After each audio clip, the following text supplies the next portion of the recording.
Bom, então nós vamos resolver agora o problema 54 do capítulo 20 do livro Química Ciência Central, 13ª edição. Brown e LeMay são os principais autores. Vamos lá.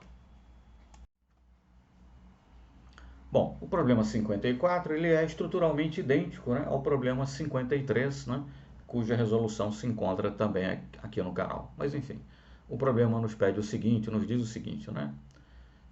Se a constante de equilíbrio de uma reação redox de 1 elétron a 298 Kelvin é de 8,7 vezes 10 à quarta, calcule ΔG0 e E0, né, potencial de redução padrão correspondentes, né, o ΔG0 e o E0 correspondentes. Nós podemos utilizar a equação E igual a E0 menos 0,0592 sobre N, que multiplica o log de Q. O N, nesse caso, que é o número de elétrons envolvidos na reação redox, o próprio enunciado já informa que é uma reação de 1 elétron, então N é igual a 1. Né? O Q é o quociente de reação, né? Concentrações aí entre as concentrações de produtos e reagentes, né? Enfim, como nós aprendemos, né? Enfim, lá no conteúdo referente a equilíbrio químico. Bom, mas nesse caso é fornecido uma constante de equilíbrio, né? Que é 8,7 vezes 10 elevado a 4. Então, foi atingido um estado de equilíbrio. Então, esse quociente de reação, na verdade, será igual à própria constante de equilíbrio, K. Né? E devemos lembrar também que no equilíbrio, ΔG é igual a zero e o potencial, né, da célula eletroquímica, enfim, será zero também. Sendo assim, é zero, que é aquilo que queremos calcular, é igual a 0,0592 sobre 1, né, que multiplica o log de 8,7 vezes 10 à quarta. Isso nos dá um valor de E0 de 0,292 volt.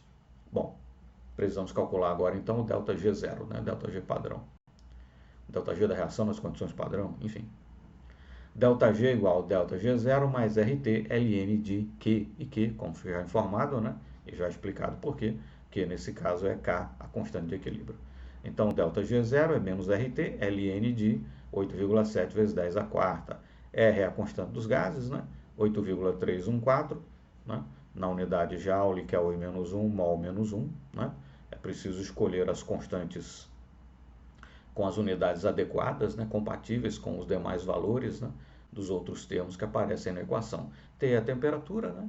Em Kelvin, nesse caso já foi informada, é 298. Fazendo os cálculos, encontramos que o ΔG0 é menos 28,179, ou menos 28,18, né, se você quiser expressar com duas casas decimais, ou enfim, menos 28,2, né, se você quiser expressar com apenas uma casa decimal após a vírgula, menos 28,2 kJ.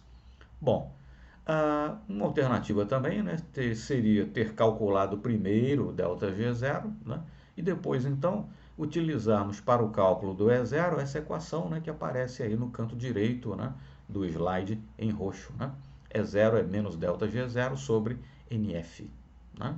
Então, seria menos, né, tem o menos aí do próprio valor, né, 28,179, né, ΔG0, que nós já calculamos. N é igual a 1, né, que é o número de elétrons, já foi informado que é uma reação de um elétron apenas, né? E F é o valor da constante de Faraday, né? Já aí levando em conta o valor, enfim, expresso em kilojoules, etc. Né? E vamos obter, é claro, exatamente o mesmo valor para E0, né? 0,292 volts, tá certo? Então, você pode calcular E0, conforme fizemos, calcular ΔG0, conforme fizemos, né? Do lado esquerdo aí do slide, ou você pode calcular ΔG0 e depois então calcular o E0 utilizando essa outra equação. Né? E0 é igual a menos ΔG0 sobre NF. Né? Lembrar que F é a constante de Faraday. Tá certo? Enfim, fica dessa forma resolvido então o problema 2054.